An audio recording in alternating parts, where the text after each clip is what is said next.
নিশ্চয় উত্তর হাদিসে আছে। নবীজি সাল্লাল্লাহু আলাইহি ওয়াসাল্লাম বলেছেন, কালা তাআলা ইন্না রাব্বাকুম হাইয়্যুন কারীম, তোমাদের রব আল্লাহ বড় লাজুক। ইয়াস্তাহি মিন আবদিহি ইযা রাফা ইয়াদাইহি ইলাইহি আন ইয়ারুদ্দাহুমা সিফরা, যখন কোন ব্যক্তি আল্লাহর কাছে দুই হাত তুলে দোয়া করে, আমার আল্লাহ খালি ফিরাইতে লজ্জা বোধ করে।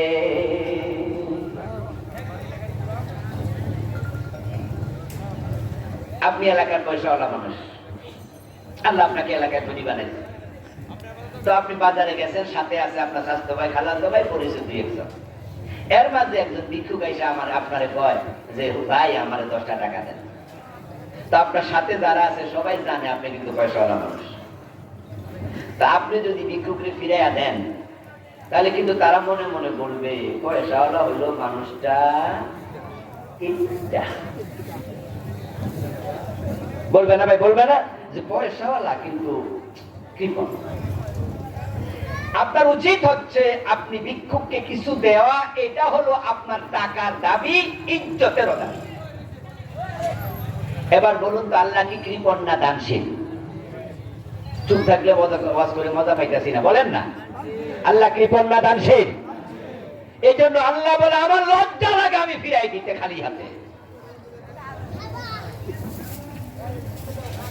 قال رسول الله صلى الله عليه وسلم قال الله تعالى يا ابن آدم إنك ما دعوتني ورجوتني غفرت لك على ما كان فيك ولا أبالي।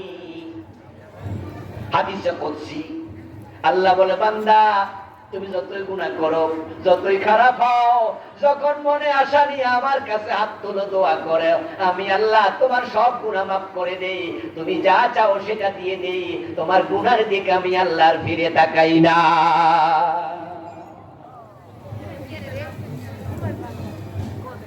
একশো জনকে খুন কইরা মাফ পাইছে এমন হাদিস আছে না নাই?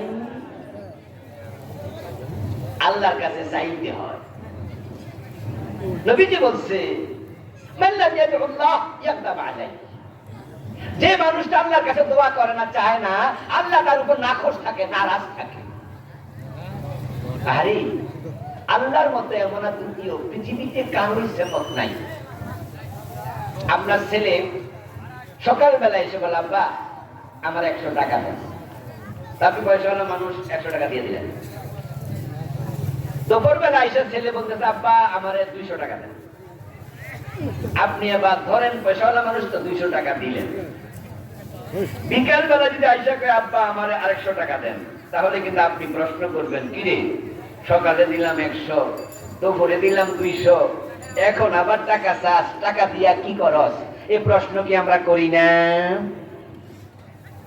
সন্ধ্যা চাইলে বিরক্ত হবেন, রাতে চাইলে দূর করে তাড়াইয়ে দেবেন, কিন্তু আল্লাহ এমন এক পার্সোনালিটি, এমন এক মহান জাত, মহান সত্তা, যে যত চায় আল্লাহ তার উপর তত খুশি হয়।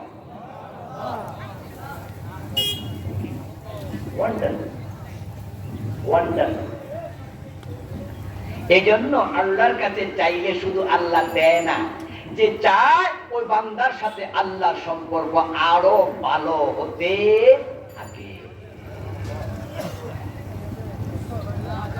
নবীজি বলছেন, মান ফুতিহা লাহু মিনকুম বাবুদ দুআ ফুতিহাত লাহু আবওয়াবুর রাহমা। যে ব্যক্তি বেশি বেশি দোয়া করে, তার অভ্যাস হয়ে গেছে দোয়া কইরা, ঘর থেকে বের হতে দোয়া ছাড়া বের হয় না, এমন লোক আছে না নাই?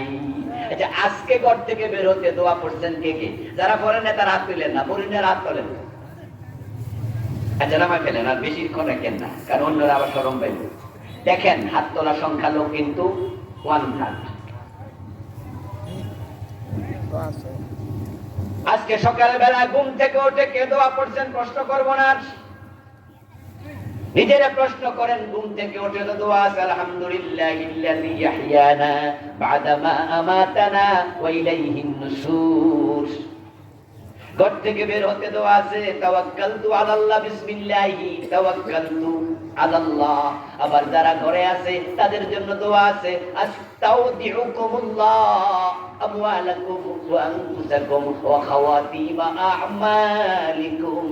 যারা ঘরে থাকে তাদের জন্য দোয়া করলেন, তোমাদেরকে আমি আল্লাহর হাতে সুপর্দ করে দিলাম।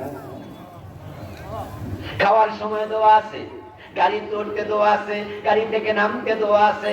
এই যে আজকে একটা নতুন জায়গায় আসছেন, এখানে বসে আছেন, আমার রাসূল নতুন কোন জায়গায় যখন কিছুক্ষণ থাকতেন, সেখানে পৌঁছে অবস্থানের আগে একটা দোয়া করতেন। ওই দোয়াটা আমরা কয়জনে পারি? যেই লোক আল্লাহর কাছে শুধু দোয়া করে, আল্লাহর সাথে সম্পর্ক তার হয় সবচেয়ে বেশি।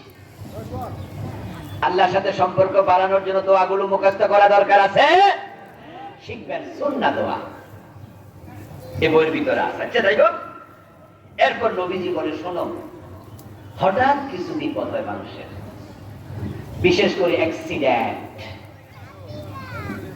অ্যাক্সিডেন্ট কি বলে কই আসে? আমার রাসূল বলছে, ওয়াদফাউ আনকুম তাওয়ারিকাল বালা বিদুআ।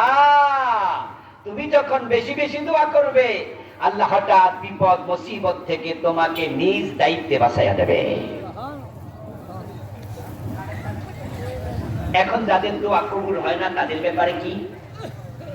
মানুষ যখন দোয়া করে, আল্লাহ তার দোয়াকে 3 ভাগে ভাগ করে। সুবহানাল্লাহ পড়ে। প্রতিটা দোয়াই কবুল হয়, একটাও বাদ নাই, তবে 2টি শর্তে। 1 নম্বর শর্ত হলো, দোয়াতে সীমা লঙ্ঘন করা যাবে না। দোয়াতে সীমা লঙ্ঘন করলে দোয়া কবুল হবে না। যেমন আপনি বললেন যে, আল্লাহ আমারে তুমি কোনোদিন মৃত্যুয়ে দিও না, আমি কিয়ামত পর্যন্ত বাঁচতে চাই, এ দোয়া কবুল হবে? কারণ এটা আল্লাহ সিস্টেমের উল্টা। কুল্লু নাফসিন, বলেন না, কুল্লু নাফসিন যায়কাতুল মাউত, সবাই বলবে। এজন্য এই দোয়া করো না, সীমা লঙ্ঘন করো না। যেমন আপনি বাংলাদেশের নাগরিক, আপনি দোয়া করলেন যে, আল্লাহ আমি সৌদি আরবের প্রেসিডেন্ট হতে চাই। আবুল কালাম আজাদ বাশার যেহেতু বলছে দোয়া করলে কবুল, তাহলে আমি সৌদি আরবের প্রেসিডেন্ট হয়ে যাবো। তা আপনি কি সৌদি আরবের নাগরিক? তো নাগরিক থেকে আমি প্রেসিডেন্ট হবেন? খাওয়া দোয়া করছে, এজন্য সীমা লঙ্ঘন করলে হবে না। আরেকটা হলো, কোন হারাম কাজের দোয়া করা যাবে না। বরং হারাম কাজে দোয়া করলে আল্লাহ একবার ঈমান শুদ্ধ বাদ দিয়ে দেবে। ফাইজলামি খাইছো, আমার সাথে ফাইজলামি করো। মদ খাওয়া হারাম, মদ খাইলে কবিরা গুনাহ হয়, কিন্তু মদ খাওয়ার সময় বিসমিল্লাহ কইলে কুফরি হয়, ঈমান চলে যায়। কথা বুঝেন? মদ খাওয়া হারাম, এখানে আল্লাহর নাম নিলা, এর মানে আল্লাহকে তুমি কি করলা? হেও করলা, ছোট করলা, অপমান করলা। কোন হারাম কাজে দোয়া চলবে না, হারামের জন্য দোয়া করা চলবে না, সীমা লঙ্ঘন করা চলবে না, সম্পর্ক ছিন্ন করার জন্য দোয়া হবে না, কাটিয়ে হারামের জন্য দোয়া হবে না। মার সাথে কথা বলবো না, বোনের সাথে কথা বলবো না, আপনজনকে দূরে সরাইয়া দেব, বউয়ের সাথে সম্পর্ক রাখবো না। এই জাতীয় অপরাধমূলক কাজে আল্লাহর কাছে দোয়া করা যাবে না। দোয়া হবে পজিটিভ। যদি আপনি পজিটিভ কাজে দোয়া করেন, নবীজি বলছেন, আল্লাহ দোয়াকে 3 ভাগে ভাগ করে, মা মিন মুসলিম ইয়ানসিবু ওয়াজহাহু ইলাল্লাহি ফি মাসআলাতিন ইল্লা তাহাইয়াহু। যখন কোন ব্যক্তি আল্লাহর কাছে সিরিয়াসলি কোনো কিছু চাইবে, আল্লাহ নিশ্চয় তাকে সেটা দেবেন। 1 নাম্বার, আনয়ু আজ্জিলাহা লাহু। প্রথম ভাগ হলো, আল্লাহ চাওয়ার পরে এটা দুনিয়াতেই দেবেন। যখন চাইছেন, হতে পারে 2 দিন, 5 দিন, 10 দিন, অথবা সাথে সাথে দেবেন, অথবা 1 বছর 2 বছর পরে দেবেন। কিন্তু আল্লাহ ঠিক চিহ্ন দিয়া দিছে। আপনি বলছিলেন যে, আল্লাহ আমি ইসলামী রাষ্ট্র বানানোর জন্য বাংলাদেশের এমপি হতে চাই, মন্ত্রী হতে চাই।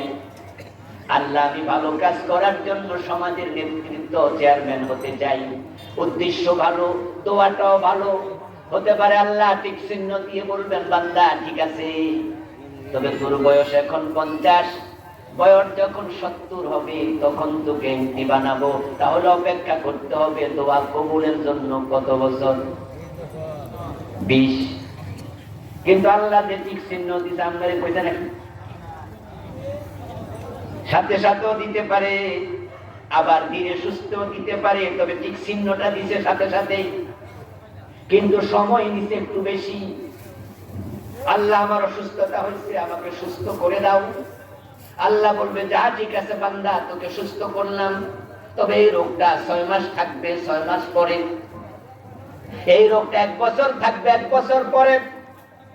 এখন আপনি বলতে পারেন যে আল্লাহ যে সময় নিল, 6 মাস 1 বছর রোগ দিল, তো সুস্থ তো সাথে সাথেও করতে পারতো, কেন করলো না? আমার রাসূল বলেন, কারণ যতদিন অসুস্থ ছিলা ততদিন রোগের কারণে আমল নামার গুনাহগুলা মাফ করে দিছে।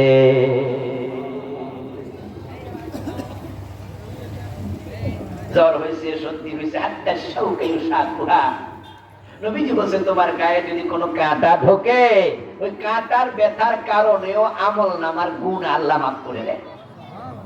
তাহলে বিপদ মুসিবতের ভিতরেও কিছু কল্যাণ আছে।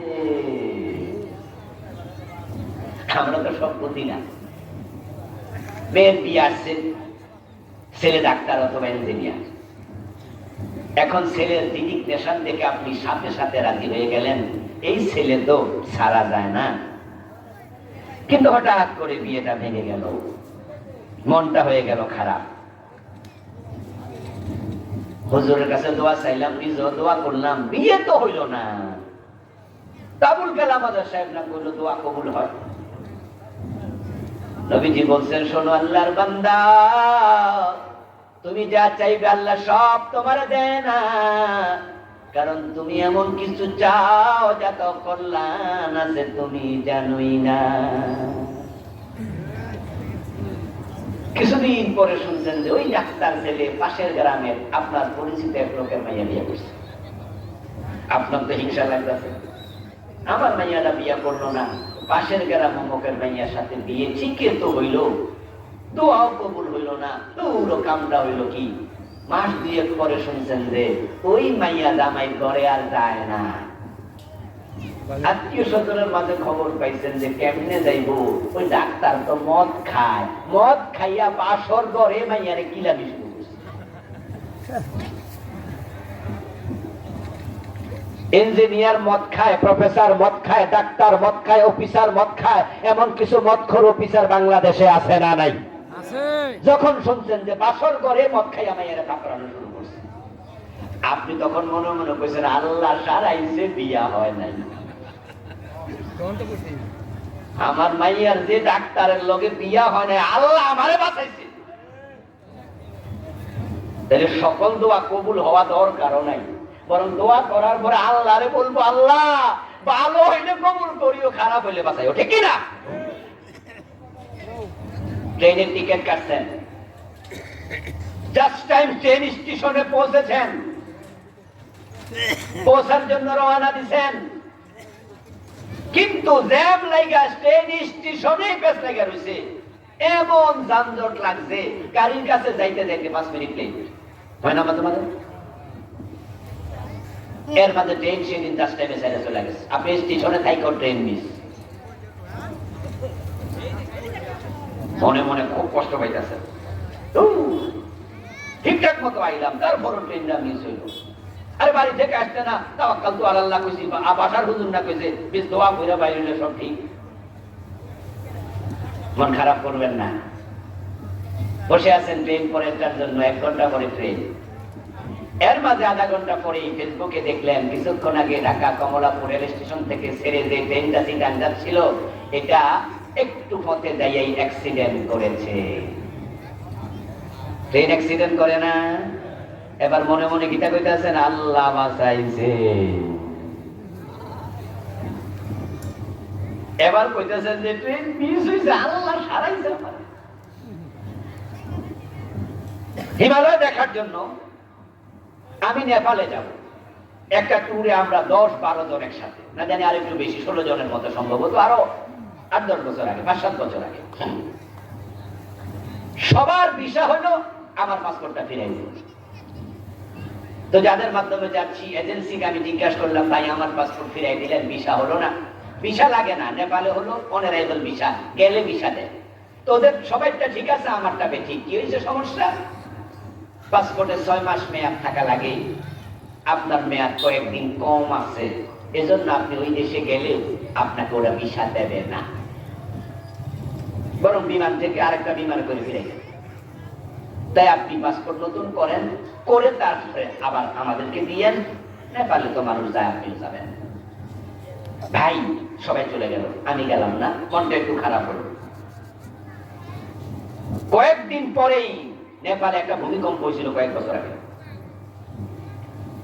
দারুণ ভূমিকম্প। অথচ ওই দিন নেপালে আমি থাকার কথা।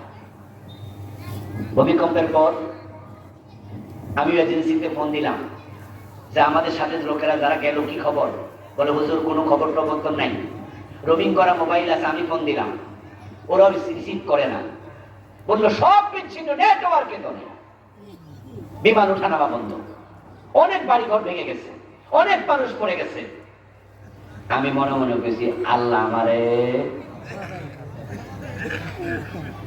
তাহলে সবকিছু তাড়াহুড়া করা দরকার নাই। ওরা যখন দেশে ফিরে আসছে, তাদের আমার গ্রুপে কেউ মরে নাই।